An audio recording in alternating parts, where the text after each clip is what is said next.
वार्ता में आए आप सभी प्रेस मीडिया बंधुओं को बहुत बहुत धन्यवाद और आपसे क्षमा प्रार्थी भी है कि आप लोगों को काफ़ी वेट करना पड़ा टाइमिंग के वजह से। आज प्रेस वार्ता बुलाने का मुख्य वजह है कि 2025 में चुनावी वर्ष है और चुनावी वर्ष का उद्देश्य यह है कि हम लोग एक बिहार से आते हैं तो बिहार को बेहतर विकल्प कैसे मिले। तो ये जो बिहार को बेहतर विकल्प देने के लिए जो लड़ाई हमें लड़नी है, उस लड़ाई के कड़ी में आज हमने जो हीरा को की जो खोज की है, ये तमाम जो हमारे साथ बैठे हैं, हमारे युवा साथी हैं, हमारे गार्जियन स्वरूप डॉक्टर साहब हैं, सभी लोग हर अपने अपने क्षेत्र के तराशे हुए हीरा है। और हीरा मैं संबोधित इसलिए कर रहा हूँ कि हीरा की चमक और सौ धातु से और सौ जो रत्न से अलग होता है।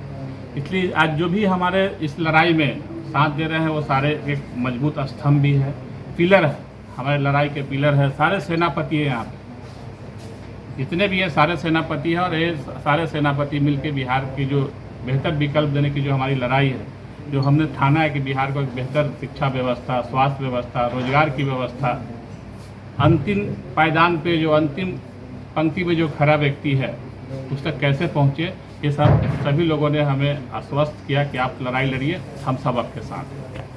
इसी सब बातों को लेकर आज हमने प्रेस वार्ता बुलाई है और जो अन्य दल से हमारी विचारधारा सहमत होकर हमारे दल में आए, सभी का हमने स्वागत लोग के सामने समक्ष किया है। और ये सब लोग आप एक दल जो विकासशील स्वराज पार्टी है, जो हमारी दल है, वो सब आज दल के सब सदस्य और मजबूती से आगने वाले चुनावी हो चाहे कोई भी जन समस्या का मुद्दा हो, सब लोग साथ मिलकर लड़ेंगे।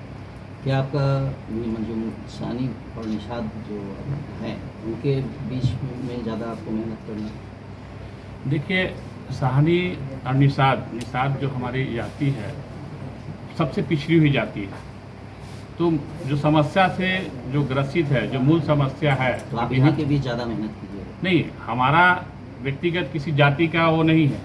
हम अति पिछड़ा, दलित, अल्पसंख्यक और जो स्वर्ण जो गरीब हैं, ऐसे नहीं कि स्वर्ण जाति के सारे लोग सबल हैं, वो स्वर्ण जाति के भी जो ऐसे लोग हैं जो जिन मुख्य धारा से नहीं जुड़े, उन सबको एक साथ जोड़कर बिहार की बेहतरी के लिए काम करना है। विधानसभा चुनाव को लेकर क्या रहेगा आगे का रणनीति आपका? क्या अकेले लड़ेंगे या किसी गठबंधन से लड़ेंगे? नहीं, अभी तो हम लोग अपने दल के लिए काम करेंगे और अपने दल के जो मैनिफेस्टो है, हमारा जो विचारधारा है, समाज के बीच में जाएंगे और समाज का जो निर्णय होगा वो उस पर हम लोग काम करेंगे। सहनी समाज का भी मंत्री है, केंद्रीय मंत्री है और मुकेश सहनी भी मंत्री है। ऐसा क्या है कि आप आए और थोड़े के सहनी समाज का उत्थान नहीं हुआ? क्या लग रहा है आपके आने से, क्या कुछ सहनी समाज में बदलाव होगा और आगे विकास का? देखिए, सहनी समाज से जो केंद्रीय मंत्री हैं वो किसी दल से बंधे हैं। समाज की जो दुर्दशा है, सहनी समाज का दुर्दशा जो पूरे बिहार में 38 जिला में है, जो मंत्री किसी पार्टी से, किसी प्रोटोकॉल से बंधे हुए, वो आवाज़ नहीं उठा सकते जो हम आवाज़ उठा सकते हैं। उनके ऊपर बहुत प्रेशर है। आज आपने सहनी समाज की बात की, सहनी समाज का जो मुख्य जीविका का साधन है नदी तालाब, ये सारे अतिक्रमण है। लेकिन सहनी समाज के जो मंत्री बिहार सरकार में हो चाहे केंद्र की सरकार में, वो मुद्दा नहीं बोल सकते क्योंकि उनका प्रोटोकॉल है, ऊपर से जो आदेश होता है वही बोलते हैं। लेकिन हम स्वतंत्र हैं, हमारी पार्टी है, हम समाज की, सहनी समाज के साथ साथ अन्य समाज है जो कहीं ना कहीं शोषित हो रहे हैं, उस सब की लड़ाई लड़ेंगे और मजबूती से आवाज़ उठाएंगे। बिहार में 2025 में कितने सीटों पर आप पार्टी से चुनाव लड़ेंगे? देखिए, बिहार में 243 सीट है और हमारी पार्टी का गठन हुए 1 साल हुआ है और हम लोग समाज के बीच में जा रहे हैं और जो बेहतरी होगा उस पर हम लोग चुनाव लड़ेंगे। आप ही के समाज से एक मुकेश सहनी भी आते हैं, करे मलाक जो हम नेता हैं और सन ऑफ मलाक कहते हैं, और ऐसे में अपने आप को अपना देखते हैं। देखिए, जो किसी का बेटा या नेता होता है उसको कहने की आवश्यकता नहीं है। अगर हम मल्लाह के बेटा है तो हमको कहने की आवश्यकता क्या है? मल्लाह है तो हैं। अब कोई मल्लाह कहता है कि हम मल्लाह हैं तो फिर कहीं ना कहीं से संदेह उत्पन्न होता है। मैं मल्लाह हूँ तो मुझे कहने की आवश्यकता क्या है?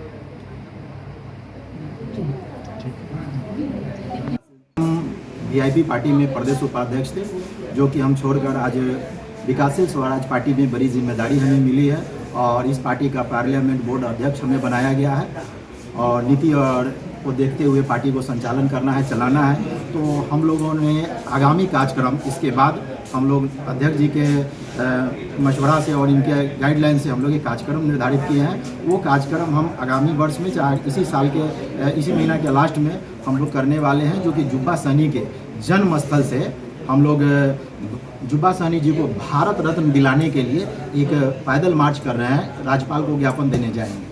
तो ये हमारा कार्यक्रम है जो कि जल्द हम लोग करेंगे। और रही सहनी समाज की बात, तो सहनी समाज को जो 14 कुरी में बांटा गया है और वो कहते हैं कि सहनी समाज को हम आरक्षण दिलाएंगे। तो मैं पूछना चाहता हूं कि कौन सहनी समाज को वो आरक्षण दिलाना चाहते हैं? अगर एक सहनी समाज की आरक्षण होगा तो मात्र सहनी समाज 2% है, 2% सहनी समाज को आरक्षण होगा तो 13 जातियाँ कहाँ जाएगी?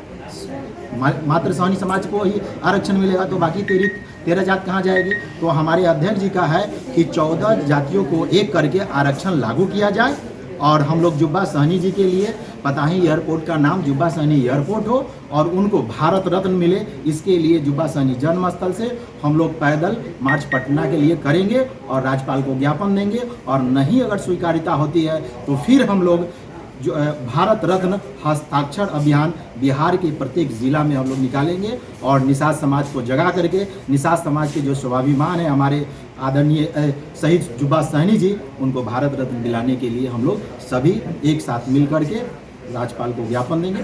पैदल मार्च के लिए समय निर्धारित किया है? जी अभी समय निर्धारित नहीं हुआ है, जैसे समय निर्धारित होगा हम आप लोग को बता दिया। क्या नाम हो गया आपका? राजेश राम रमैया, विकासशील स्वराज पार्टी।